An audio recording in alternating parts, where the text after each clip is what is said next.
नमस्कार, श्री सीताराम। चलिए आज फिर से 1440 मिनट में से 10 मिनट हम अपने कल्याण के लिए निकालते हैं और सुनते हैं रामचरितमानस के बाल कांड का 11वां दोहा। तो चलिए शुरुआत करते हैं। जुगति बेदि पुनि पोहियई रामचरित बरताग परिहहि सज्जन बिमल उर शोभाति अनुराग। उन कविता रूपी मुक्ता मणियों को युक्त से बेध कर फिर रामचरित्र रूपी सुंदर तागे से पिरोकर सज्जन लोग अपने निर्मल हृदय में धारण करते हैं, जिससे अत्यंत अनुराग रूपी शोभा होती है और वो अत्यंतिक प्रेम को प्राप्त होते हैं। तो तुलसीदास जी महाराज यहाँ पे रामचरितमानस का बखान करते हुए समझा रहे हैं कि ये जो रामचरितमानस है ना, ये जो संत लोग हैं, जो गृहस्थी में रहकर संतों का जीवन जी रहे हैं, उनके लिए कल्याणकारी है। जे जन में कलिकाल कराला कर तब बायस बेश मराला चलत कुपंथ बेद मग छाड़े कपट कले वर कलिमल भाड़े। जो कराल कलयुग में जन्मे हैं, जिनकी करनी कौवे के समान है और वेश हंस का सा है, जो वेद मार्ग को छोड़कर कुमार्ग पर चलते हैं, जो कपट की मूर्ति और कलयुग के पापों के भांडे हैं। तुलसीदास जी यहाँ पर ये कहना चाहते हैं कि हम सब जो कलयुग में जन्मे हुए लोग हैं, जिनकी करनी कौवे के समान है और वेश हंस का है। बहुत सारे ऐसे कपटी लोग होते हैं जिनकी कथनी और करनी में बहुत फर्क होता है।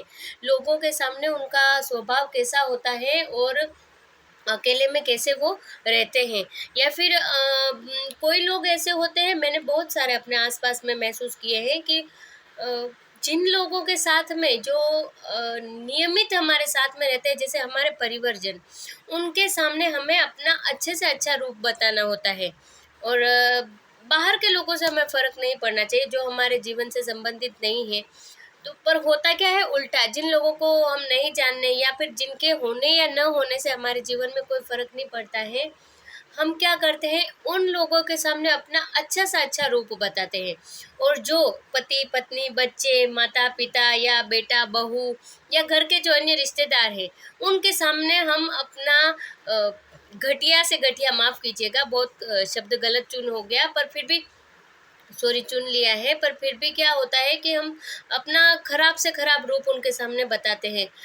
थोड़ी थोड़ी बात में क्रोध आना, छोटी छोटी बातों को, अगर यही चीज़ बाहर के किसी अन्य लोगों के साथ में हो तो हम अच्छे से उसको स्वीकार कर लेते हैं। और यही कि थोड़ा सा भी कुछ ऊंच नीच अपने परिवारजन से हो जाता है तो उस पर हम बहुत क्रोधित होते हैं और फिर बहुत दिनों तक घर का माहौल बिगाड़ देते हैं। तो ये सब नहीं कीजिए। अपने लोगों के सामने अपना अच्छे से अच्छा रूप बताइए। बाहर के लोगों के सामने आपको कोई नाटक करने की ज़रूरत नहीं है। जैसे आप हैं वैसे बन के रहिए। पर अपने लोगों के सामने हो सकता है आपको कोई चीज़ अच्छी भी नहीं लग रही हो, पर फिर भी आप कोशिश कीजिए कि उनके सामने आप अपना अच्छे से अच्छा बोलते हैं ना, अपना चरित्र बताइए। तो इसी तरह से तुलसीदास जी भी यहाँ कह रहे हैं कि कौवे के समान और वेश का हंस का सा है। मतलब बहुत सारे लोग होते हैं जिनकी कथनी और करनी में फर्क है, जो वेद मार्ग को छोड़कर कुमार्ग पर चलते हैं, जो कपट की मूर्ति और कलयुग के पापों के भांडे हैं। अब देखो वेद मार्ग को, अब मैं अगर मतलब मैंने शुरुआत की है, एक एक कुल वधू हूँ, एक परिवार की बहू हूँ, एक अच्छे परिवार से मैं आई हूँ। पर जो मैंने शुरुआत की है इस पे ग्रंथ पाठ का, दैनिक ग्रंथ पाठ का ये शुरुआत की है, तो मुझे हो सकता है बहुत कम लोगों का सपोर्ट मिलेगा। पर यही अगर मैं मेरे घर की जो दिनचर्या में बता रही हूँ कि देखो मैंने आज मैं उठी हूँ, पतिदेव को चाय दिया, ये बच्चे स्कूल गए हैं, या फिर घर की ऐसी बातें जो कि ज़रूरी नहीं है कि लोगों को बताएं, या लोगों को भी उनको जानने की ज़रूरत नहीं है। क्योंकि आप देखिए ना, आप समय को बर्बाद करते हैं। लोग आधा आधा घंटा ब्लॉगिंग जो किए हुए होते हैं उनको देखकर अपना समय बिता देते हैं कि कैसे मतलब मैंने झाड़ू लगाया, कैसे पोछा लगाया, जबकि उनके घर में भी उनकी बहुएं बेटियां या उनकी पत्नियां ये सब काम कर रही, उनको वो नहीं देखते हैं और आधा घंटा सोशल मीडिया पर इस चीज़ को देखने में बिता देते हैं कि झाड़ू लगाने के बाद पोछा लगाया, पोछा लगाने के बाद बर्तन साफ किए, ये सब चीज़ें। तो सेम वही है, जो वेद मार्ग पर ऐसे लोग होते हैं जिनको अच्छी चीज़ें नहीं पसंद आती और बुरी चीज़ें ज़्यादा पसंद आती हैं। तो कोई बात नहीं, हमारा तो वैसे भी ये था ही नहीं कि हम हमारा एक ही माध्यम बनेगा, ये सोशल मीडिया का यूट्यूब, जिससे कि हम उन लोगों तक ये रामायण पाठ पहुँचे, ये दैनिक ग्रंथ पाठ का चैनल पहुँचे जो सच में इसकी ज़रूरत है और जो सच में इनको सुनना चाहते हैं। रोज नियम से उठना, बैठना, नहाना, वापस पाठ की पूजा करनी, ग्रंथों की पूजा करनी, ये सब नियम सबसे नहीं पॉसिबल होता है और अपने बड़े बुजुर्गों से तो बिल्कुल भी नहीं। पर इसके माध्यम से वो अच्छे से रामायण का पाठ या फिर बाकी जो आगे आने वाले ग्रंथों का पाठ है वो सुन सकते हैं। तो चलिए आगे चलते हैं। बंचक भगत कहाई राम के, किंकर कंचन को काम के, तीन मह प्रथम रेख जग मोरी, धिंग धर्म धज दंतक धोरी। जो श्री राम जी के भक्त कहलाकर लोगों को ठगते हैं, जो धन, लोभ, क्रोध और काम के गुलाम हैं, और जो दिंगा दिंगी करने वाले मतलब दिंगा दिंगी करने वाले मतलब जो बदमाशी करते हैं, जो लोग धर्म की ध्वजा जूठा पहराने वाले, दम्भी मतलब खाली धर्म के आड़ पर अपना प्रोपोगेंडा चलाने वाले और कपट के धंधों का बोझ ढोने वाले हैं, और जो गलत काम करते हैं, संसार के ऐसे लोगों में सबसे पहले मेरी गिनती है। अब यहाँ पे तुलसीदास जी अपने आप को बहुत निम्न का प्रभु के सामने बताकर अपना जो व्यक्तित्व है वो उनके सामने प्रदर्शित कर रहे हैं, और जो आने वाले जो इस ग्रंथ को जो पाठन करेंगे उन लोगों को अपना निम्न से निम्न अपने आप को समझकर बता रहे हैं। जो अपने अवगुण सब कहूँ, बाड़े कथा पारी नहीं लहूँ, ताते में अति अल्प बखाने, थोरे महु जनि हहि सयाने। यदि मैं अपने सब अवगुणों को कहने लगूंगा तो कथा बहुत बढ़ जाएगी और मैं पार नहीं पाऊंगा। इससे मैंने बहुत कम अवगुणों का वर्णन किया है, बुद्धिमान लोग थोड़े में ही समझ जाएंगे। तो स्वामी जी फिर से वही कह रहे, गोसाई जी फिर से वही कह रहे हैं कि भाई मैं अगर यहाँ मेरे अवगुणों का बखान करने तो आया नहीं, और अगर करने बैठूंगा तो पूरी कथा इसी पे निकल जाएगी। समुझ विविध विधि बिनती मोरी, को उन कथा सुनी दे खोरी, एते हूँ पर करी हही जय शंका, मोहित अधिक ते जड़ मति रंका। मेरी अनेकों प्रकार की विनती को समझकर कोई भी इस कथा को सुनकर दोष नहीं देगा, इतने पर भी जो शंका करेंगे वे तो मुझसे भी अधिक मूर्ख और बुद्धि के कंगाल हैं। कवि न हो नहीं चतुर कहाऊं, मति अनुरूप राम गुण गावऊं, कह रघुपति के चरित अपारा, कह मति मोरी निरत संसारा। मैं न तो कवि हूँ न चतुर कहलाता हूँ, अपनी बुद्धि के अनुसार श्री राम जी के गुण गाता हूँ। कहाँ तो श्री रघुनाथ जी के अपार चरित्र और कहाँ संसार में आसक्त मेरी बुद्धि। जेहि मारुत गिरि मेरु उड़ाही, कहो तूल केहि लेखे माही, समुझत अमित राम प्रभुताई, करत कथा मन अति कदराई। जिस हवा से सुमेरु जैसे पहाड़ उड़ जाते हैं, कहिए तो मैं उनके सामने रुई किस गिनती में है। श्री राम जी की असीम प्रभुता को समझकर कथा रचने में मेरा बहुत मन हिचकिचाता है। तो इसी के साथ में सुंदरकांड का आज पता नहीं क्या हो रहा है, सुबह से थोड़ा सा अस्त व्यस्त हूँ, तो क्षमा कीजिए मेरी इस भूल को।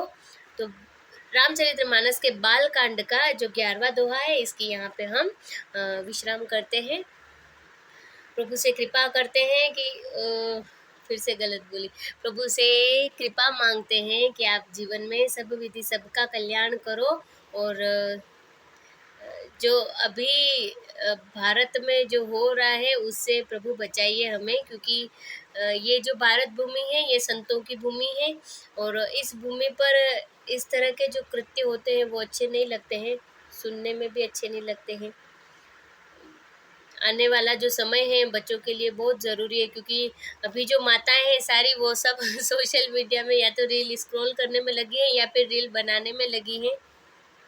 मैं इसका विरोध नहीं कर रही हूँ, सब अपने अपने हिसाब से काम कर सकते हैं, पर संस्कार देने बच्चों को बहुत ज़रूरी है। आप अपनी तरह से कोशिश करिए। ये देखो, ये बच्चों का प्रारब्ध होता है कि बच्चों ने कभी कभी होता है ना कि बहुत अच्छे अच्छे माता पिता होते हैं और बहुत संस्कारवान परिवार होता है और बच्चों को अच्छे से संस्कार भी देते हैं, पर फिर भी बच्चे गलत कदम उठाते हैं, गलत राह पर चले जाते हैं, तो इसका तो एक ही मतलब समझा जाता है कि अगर संस्कार देने पर भी बच्चे गलत जा रहे हैं, यानी बच्चों का प्रारब्ध कुछ ऐसा तगड़ा है कि उनको आपके संस्कार नहीं लग पाए और वो गलत जा रहे, पर आपकी जो ज़िम्मेदारी है वो ज़िम्मेदारी यही है कि अपने बच्चों को संस्कार दीजिए और माता-पिता की सेवा कीजिए, पति की आज्ञा का पालन करिए। जो पति हैं उनको भी अपनी पत्नी का ध्यान रखना चाहिए।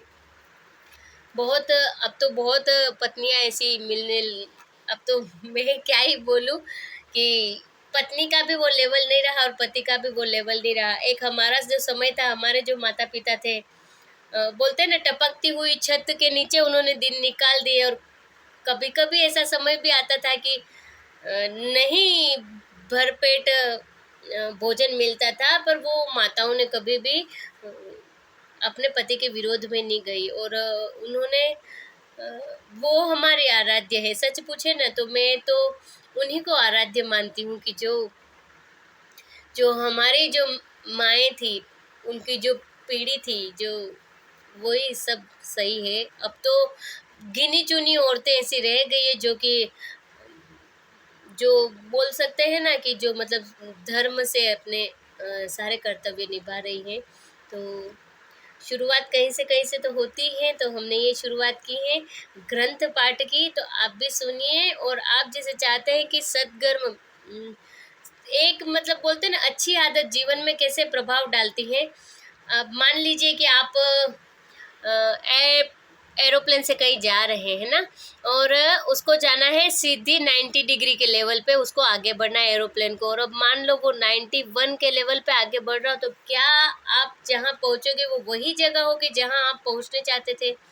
नहीं होगा ना, क्योंकि देखो ये डायरेक्शन ये जा रही है, और अगर थोड़ी-सी मैंने ऐसे मुड़ा दी तो फिर मैं ऐसे-ऐसे करके मैं ऐसे क्रॉस में चली जाऊँगी, क्योंकि वो 1-1 डिग्री धीरे-धीरे एक ऐसे बढ़ना और एक हल्का-सा ऐसे बढ़ना। अब देखो आप कितना फ़र्क है। बस यही अच्छी आदतों का है। अच्छी आदतें जीवन में एटॉमिक हैबिट्स बोलते हैं ना, इसलिए बोलते हैं क्योंकि बहुत प्रभावकारी होती है और छोटी-छोटी सी आदतें होती हैं। सोचिए 1440 मिनट में से खाली 10 मिनट हमने अपने एक अच्छी आदत को दिए हैं, तो निकाल ही सकते हैं 10 मिनट तो। तो इसी के साथ में हम समाप्त करते हैं, तो जयकारा लगाते थे, बोलो सियावर रामचंद्र की जय, पवन सुत हनुमान की जय, उमापति महादेव की जय, बोलो रे भाई सब संतन की जय, सब ग्रंथन की जय। ओम नमः पार्वती पतये, कष्ट हर क्लेश हर दुख हर दारिद्र्य हर संताप हर हर हर महादेव। श्री सीताराम। कल मिलते हैं।